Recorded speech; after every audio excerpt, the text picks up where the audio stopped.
Armed with an apology, I take full responsibility for all of that conduct.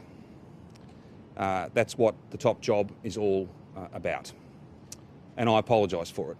the Premier remorseful after an investigation found rampant nepotism, bullying and the widespread misuse of public resources in the Labor Party.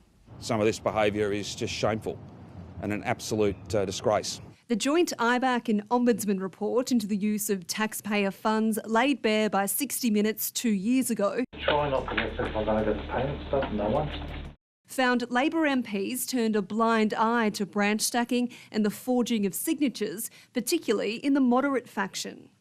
The evidence, both public and private, painted a compelling picture of jobs on the public purse according to factional loyalty. Our report illustrates a catalogue of unethical and inappropriate behaviour and concerning practices. The main culprits, factional boss Adam Somyurek and former Minister Marlene Kairouz, who used their taxpayer-funded electorate staff to do factional work. I'm happy, I'm relieved, feel exonerated. I think we're very clear that the conduct here is egregious, and there's no shadow of a doubt, and I would not describe this report as an exoneration. IBAC stopped short of referring the pair to police, hampered by weak laws.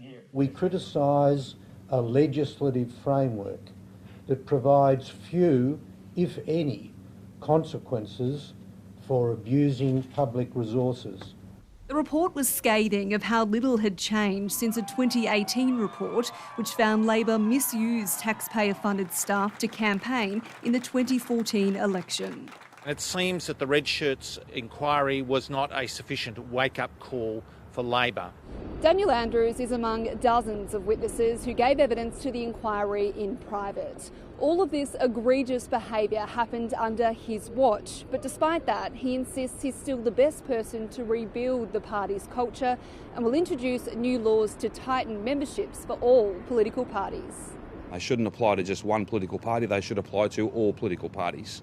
The government's accepted all 21 recommendations of the report, including installing a Parliamentary Integrity Commissioner to investigate MPs' misconduct, establishing a joint Parliamentary Ethics Committee, banning MPs from employing close family members in their electorate offices, and changing the Ministerial Code of Conduct to ensure taxpayer funds are not used for party work. It shows that they are rotten to the core. It shows that they are not fit to govern. It's now up to the Parliament to decide what punishment this pair will face.